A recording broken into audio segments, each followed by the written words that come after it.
Hello नमस्कार. नवीन व्हिडिओमध्ये स्वागत करते. मी ज्योती सुरसे फॅशन डिझायनर मराठी आपल्या यूट्यूब चॅनलमध्ये. तर आज ना आपण मस्त साध्या सिंपल सोप्या पद्धतीमध्ये आणि कोणीही नवीन शिकणार असेल त्यालासुद्धा अगदी सहज समजेल अशा पद्धतीने आपण 40 साईजचं प्रिन्सेस कट ब्लाऊजचं कटिंग करणार आहोत. म्हणजेच 40 साईजचं प्रिन्सेस कट ब्लाऊजची कटिंग. एक ताई होत्या, त्यांनी मला बऱ्याच वेळा कमेंट केल्या होत्या. सो म्हटलं चला आज करूयाच. मला करायचंही होतं एक ब्लाऊजचं कटिंग एक कस्टमरचं, तर म्हटलं तुमच्यासोबत पण शेअर करावं. आता मी इथं 1 मीटर अस्तर घेतलेलं आहे. साईज मोठी असेल तर आपल्याला अस्तरही जास्त लागतं त्यासाठी. त्यानंतर मग इथं अस्तर घेतलं, इथं डबल फोल्ड केले. बंद बाजू माझ्या साईडनी आहे आणि ओपन बाजू पुढच्या साईडनी आहे. ठीक आहे. तर आता बघा, मी इथं खालचून वरपर्यंत आपल्याला जेवढी उंची पाहिजे असती ना तेवढी आपण घ्यायची. त्यानंतर 1 इंच आपण शिलाई मार्जिन ॲड करत असतो. आता मापानुसार उंची कमी जास्त असते, पण इथं आता 40 साईज आहे. आता 40 साईज म्हटल्याच्यानंतर त्यांची चेस्ट पण जास्त असते आणि हाईट कमी असेल तरी चेस्ट जास्त असते. त्याच्यामुळं आपल्याला उंचीमध्ये हाईट म्हणजे साईज जास्त असेल तर अर्धा ते 1 इंच जास्त घ्यायचं. ठीक आहे. त्यानंतर बघा, मी इथं उंची टाकलेली आहे पूर्ण 14.5 इंच. कारण फक्त 13 इंचच उंची होती त्यांची, पण अर्धा इंच एक्स्ट्रा घेतली मी आणि 1 इंच जी शिलाई मार्जिन. त्यानंतर मग मुंडा टाकला. मुंडा इथं मी पूर्ण शोल्डर टाकलं, पूर्ण शोल्डरचा अर्धा भाग टाकलेला आहे, म्हणजे त्यातलं निंब 6 इंच. त्यानंतर गळारुंदी टाकलेली आहे. गळारुंदी मी इथं 2.5 इंच घेतलेली आहे. आता 40 साईज म्हटल्याच्यानंतर गळारुंदी आपल्याला 2.5 इंचच घ्यायची. नाहीतर मग कमी असेल तर आपण 2.5पेक्षा थोडीशी 38च्या खाली कमी घेत असतो. तर त्यानंतर गळ्याची जी काही उंची असते ती टाकून घ्यायची. गळ्याला राऊंड करून घ्यायचे आणि मुंडा इथं मी 6.5 ते 6.75चा घेतलेला आहे. आता बघा, इथं 6.75चा तुम्ही इथं घेऊ शकता. पण मला वाटलं मुंड्याची थोडीशी कसं जास्त होईल म्हणून मी इथं 6.5चा घेतलेला आहे. आणि छातीचा 4था भाग आणि 1.5 इंच शिलाई मार्जिन टाकलेलं आहे. ठीक आहे. त्यानंतर इथं आपण कोपऱ्यापासून वरती 1 इंच ॲड करून आपल्याला इथं आकार देऊन घ्यायचा आहे. आता हे आकार कुठं कसा द्यायचा एखाद्या सेपरेट व्हिडिओमध्ये सुद्धा तुम्हाला नॉर्मली मी व्यवस्थित सांगेल, पण अगोदर तुम्ही बाकीची कटिंग बघा. त्यानंतर कमरेचा 4था भाग, 1 इंच बॅकचे टक्स असतात त्याच्यासाठी आणि 1.5 इंच शिलाई मार्जिन असं मी खालच्या बाजूने माप टाकलेलं आहे आणि इथं मार्किंग करून घेतलेलं आहे. ठीक आहे. पाहू शकता तुम्ही, इथं व्यवस्थित मार्किंग करून घ्यायचं आहे. आता इथं बॅक नेक आपण पूर्ण मार्किंग करून घेतलेलं आहे, ते अगोदर आपण कट करूया. आता बघा, हे आपण बॅक नेकच वापरून आपण फ्रंट नेकला सुद्धा मार्किंग करणार आहोत. पण कशी काय हे सगळं व्हिडिओमध्ये आपण शेवटपर्यंत बघणार आहोत. तर तुम्ही शेवटपर्यंत व्हिडिओ बघायचा आहे.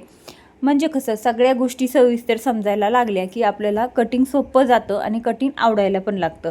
आता कुणाला शिवायला ब्लाऊज आवडतात पण कटिंग आवडत नाही, तर मग इथंच टॉपिक चुकतो आपला की आपण व्हिडिओ पूर्ण बघत नाही. ठीक आहे. आता इथं पूर्ण मी कटिंग करून घेतलेलं आहे. परत एकदा तुम्हाला माप व्यवस्थित टाकून दाखवत होते, पण ठीक आहे म्हटलं चला आता पुढचं कटिंग करून घेऊया. आता हे व्हिडिओ कुठं स्किप केलेला नाही आहे किंवा व्हिडिओ कुठे स्पीडने दिलेला नाही आहे. जसा आहे तसा मी व्हिडिओ तुम्हाला शेअर करते आहे. ठीक आहे. आता पाहू शकता, आता इथं मी दुसऱ्या साईडनी बंद बाजूनी इथं माझ्याकडं आहे तशी अर्धा इंच खाली अर्धा इंच साईडला अशा पद्धतीने ठेवलेला आहे. आणि आता खाली पण अर्धा इंच, इकडच्या साईडनी पण अर्धा इंच मी एक्स्ट्रा घेतलेला आहे. आता इथं 40 साईज म्हणजे 38च्या पुढच्या साईजला आपल्याला अशा पद्धतीने कटिंग करायचं असतं. ज्यावेळेस 38च्या साईजची कमी असते त्यावेळेस परफेक्ट कटिंग बसते. आता साईजनुसार खूप मापांचे बदल होतात, कटिंगची बदल होती. हे सर्व तुम्हाला चार्ट मी लवकरच देईन, कारण भरपूर ताई आपल्याला चार्ट मागतायत. तर बघा, अशा पद्धतीने मापाचा चार्ट मी देईल तुम्हाला. अशा पद्धतीने पूर्ण मार्किंग करून घेतलेलं आहे. आता बघा, आता हे जे आपण बॅक नेक होता ते ठेवलेला होता त्याचं अस्तर, ते आपण वरती काढून घेऊया. त्यानंतर इथं पण 2.5 इंच मी इथं गळारुंदी घेणार आहे. पुढची पण जशी आपण मागची जेवढी घेतली तेवढी. जर तुमचे खूप सारे शोल्डर उतरत असतील तर इथं 1.25 इंच घेतली तरीही चालेल. तर बघा, त्यानंतर मग मी इथं पुढच्या गळ्याची उंची घेतली, कारण हाईटला ब्लाऊज कमी आहे, म्हणजे कमी नाही पण कस्टमर हाईटला कमी आहे आणि उंची भरपूर आहे, पण हाईटला कस्टमर कमी असल्यामुळं आपल्याला गळ्याची उंची कमीच ठेवायची. मग मी इथं 5 इंचच गळा घेतलेला आहे. जे काही मुंडा आहे ते व्यवस्थित मार्किंग करून घ्यायचं आहे. आणि जे मागचा मुंडा आहे ना त्याच्या आतमध्ये आपल्याला अर्ध्या इंच मार्किंग करायचं आहे पुढच्या मुंड्याचं. ठीक आहे, अशा पद्धतीने. म्हणजे कसं, जे कुठे काखेमध्ये वगैरे घोळ येतो, चुन्या पडतात, हे तिथं होणार नाही अशा पद्धतीने केलं तर, कारण हे खूप मेन पॉईंट आहे. तरी बऱ्याच ताईंनी मला विचारलेलं होतं की ताई आमचे काकेमध्ये म्हणजेच मुंड्यामध्ये घोळ येतो आणि व्यवस्थित बसत नाही, फुगा वगैरे येतो. तर हे अशा पद्धतीने तुम्ही मार्किंग करा, नाही येणार. किंवा अजून त्याच्या 2-3 सिक्रेट टिप्स आहेत, मी तुम्हाला ते आपण लवकर शेअर करेल. ठीक आहे. त्यानंतर आपल्याला जे काही मध्ये आहे कट, म्हणजे जे प्रिन्सेस कटचा पॉईंट असतो तो काढायचा आहे. इथून आता मी हुकाच्या साईडकडून पुढे मी इथं 4 इंच गेलेली आहे. वरती आपण इथं 4.5 इंच उंचीला आलेला आहोत, किंवा 4 इंच आलं तरी चालेल, पण अर्धा इंच आपण इथं एक्स्ट्रा घेतलेला आहे उंचीला, त्यामुळं. त्यानंतर 2 इंच तिथं मी मार्किंग करून घेणार आहे. आता इथंच 2 इंच आपलं जाणार आहे, त्यामुळे आपल्याला कमरेला भाग कमी पडेल, त्यासाठी आपण इथं 2 इंच वाढवणार आहोत. ठीक आहे, बघितलं. आता इथं ह्या जे रेष दिलेली आहे तिथंसुद्धा आपण कटिंग करणार आहोत. तिथं अर्धा इंच आपलं एक्स्ट्रा जाणार आहे जोडण्यासाठी, ते अर्धा इंच आपण मुंड्याच्या साईडला पुढे वाढवायचं आहे. ठीक आहे, बघितलं, अशा पद्धतीने. तर आपल्याला जिथं हिथं आपलं कमी होणार आहे ते आपल्याला पुढच्या साईडनी वाढवायचं आहे. म्हणजे कसं, कुठेच तुमचं फिटिंग लेवलला कपडा उरणार नाही. आता बऱ्याच ताई अशा पण कमेंट करतात की ताई ज्यावेळेस आपण टक्स देतो तर तिथं आम्हाला ज्यावेळेस मार्जिंगच उरत नाही फिटिंग लेवलला, तर अशा पद्धतीने केलं तर व्यवस्थित येईल. त्यानंतर टक्स पॉईंट देऊन घेतली मी व्यवस्थित. आणि इथं जर छाती भरपूर असेल तर हे आडवा टक्स पण तुम्ही नेहमी देत जा. म्हणजे काय होईल की जे प्रिन्सेस कट असतो त्याला पप खूप छान येतो आणि पूर्ण छाती छान अशी बसली जाते त्यामध्ये. म्हणजे कसं, व्यवस्थित जर आलं तरच तुमची छाती व्यवस्थित बसली तर ते आपल्याला ब्लाऊजसुद्धा फिटिंगला छान दिसतो, नाहीतर मग ते उगं छाती पूर्ण दबल्यासारखं वाटतं. तर हे अशा पद्धतीने टक्स नक्की द्या. जसं आपण उंचीला 4.5 इंच आणि जे आतमध्ये आपण 3 इंच घेतलेला आहे. ठीक आहे, पाहू शकता हे टक्स. आता नंतर हे जे इथं 2 इंच घेतलं ते 2 इंच वाढवलं. इथं जे अर्धा इंच आपलं पूर्ण जाणार आहे तो इथं अर्धा इंच वाढवलं, किंवा पाव इंच वाढवायचं, अर्ध्यापेक्षा थोडं जास्त, म्हणजे कमी पडणार नाही. इथं आपण इथं थोडासा, म्हणजे शोल्डरच्या तिथं घोळ येतो, चुन्या वगैरे पडतात, तरी तिथं आपण थोडंसं कमी केलेलं आहे.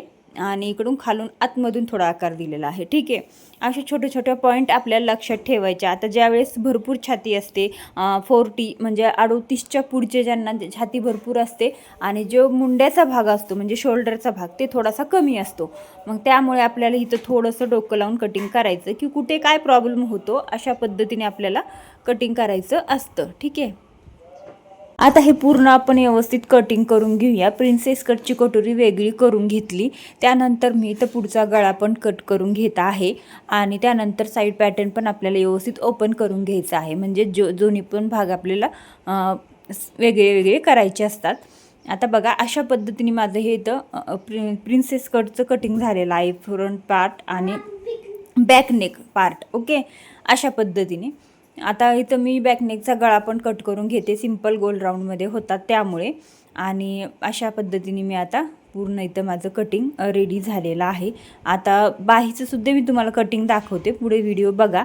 तर आता हे अस्तरचं कटिंग झालं. हेच अस्तरचं कटिंग आपण मेन फॅब्रिकवरती ठेवून कटिंग केलं तरी चालतं. म्हणजे आता करायचंच आहे मला ते, पण आता मी पूर्ण तुम्हाला दाखवत नाही बसणार, फक्त बाहीचं कटिंग दाखवते छान असं. तर चला, आता इथं बाही जेवढी आहे तुमची उंचीला तेवढी घ्यायची, पण जी घडी आहे ती आता 40 साईज आहे.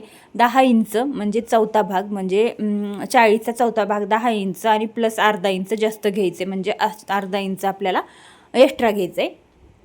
ते कशामुळं काय ते पुढे सांगते, व्हिडिओ कंटिन्यू करा. तर बघा, आता घडी तशी तर मी टाकून घेतली आणि तो उंची पण मी घेत आहे. आता उंची मला इथं 8.5 इंच उंची घ्यायची आहे बाहीची. आणि 1 इंच आपली जे बॉटम दंडघेर आणि वरती शोल्डरला जॉईंट करण्यामध्ये 1 इंच जात असतं, दोन्ही पण अर्ध्या साईड अर्धा इंच. त्यासाठी आपण घेतलेलं आहे वाढून. आणि इथं मुंडा खोली मी इथं 3 इंच घेणार आहे. आणि बघा, आणि त्यानंतर इथं कुठून आकार द्यायला सुरुवात करायचं, थोडे 3 इंचवर मार्किंग करायचं आणि 2.5 इंचावर. आता 3 इंचवर जे मार्किंग केले ना आपण, तिथून आपल्याला खालीपर्यंत मुंडा खोलीपर्यंत मागच्या मुंड्याचा आकार द्यायचा आणि 2.5 इंचवरती मार्किंग केलं आहे तिथून आपल्याला खालीपर्यंत पुढच्या मुंड्याचा आकार द्यायचा आहे. अशा पद्धतीने करायचं. त्यानंतर दंडगेर टाकायचा, शिलाई मार्जिन सोडून द्यायचं 2 इंच आणि अशा पद्धतीने इथं आपण मार्किंग करून घ्यायचे. बघा खूप सिंपल सोपी पद्धत आहे. आता इथं तुम्ही मी तुम्हाला सांगितलं 10 इंच आणि त्यानंतर अर्धा इंच एक्स्ट्रा आपण घेतलेलं आहे. ते अर्धा इंच का एक्स्ट्रा घेतलेला आहे कारण आपण इथं 2 इंच शिलाई मार्जिन घेतलेलं आहे. नॉर्मली आपण 1.5 इंच घेत असतो पण अर्धा इंच आपण एक्स्ट्रा घेतो का ते कमी नाही पडावं आणि कमी पडलं की कमी तर नाहीच पडत पण जास्त झालं तर आपण कटिंग करू शकतो. ठीक आहे. अशा पद्धतीने बाहीचं मी पूर्ण छान असं कटिंग करून घेतलेलं आहे आणि आपले हे बाहीचं पण कटिंग रेडी झालेलं आहे. आता बॅक आणि फ्रंट हे बॅकचे आकार आणि फ्रंटचा आकार कोणाला समजत नाही. जो मुंडा खोलगट असेल मग तो आपल्याला पुढचा आकार असतो तिथं आपल्याला पुढचा भाग असं लिहून घ्यायचा आहे. म्हणजे कसं तुमच्या सगळ्याच लक्षात येतं व्यवस्थित. तर चला आजचं कटिंग व्हिडिओ तुम्हाला कसा वाटला कमेंट बॉक्समध्ये नक्की कळवा आणि तुम्हाला काही यातलं समजलं नसेल तर नक्की विचारा, त्याचं उत्तर मी नक्कीच देईल. आणि व्हिडिओ आवडला असेल तर नक्की लाईक पण करा, मैत्रिणींसोबत शेअर करा. भेटू अशाच एका नवीन व्हिडिओमध्ये. तोपर्यंत व्हिडिओ पाहिल्याबद्दल अगदी मनापासून धन्यवाद. बाय.